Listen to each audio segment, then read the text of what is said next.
नमस्कार मित्रांनो, सर्वात आधी आपले सर्वांचे लाडके किशोरानंद पाटील म्हणजे तात्या आज यांचा दसक्रिया विधी पार पडतोय प्राचीन शिवमंदिर अंबरनाथ येथे।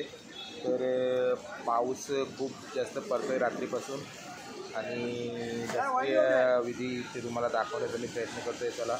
आणि भरपूर सारे मुंबईचे जे गारा मालक आहेत आज त्यांना मला वाटतं या पावसामुळे ते यायला नाही जमणार, पण आपापल्या तुम्ही भावपूर्ण श्रद्धांजली तात्यांना कमेंट्समध्ये तुम्ही देऊ शकता की सर्वांचे लाडके एक आदर्श ज्यांचा घेतला जात होता असे आयोजक आपल्यामधून निघून गेले।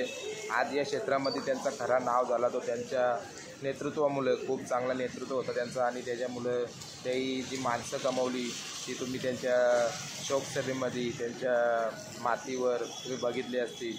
आणि तसंच आज दसक्रिया विधी तुम्ही इथं प्राचीन शिवमंदिर इथं पार पडतोय त्याच्यात थोडंसं काही या दाखवतो तुम्हाला मी तात्यांचं शेवटच्या ज्या आठवणी राहतील त्या।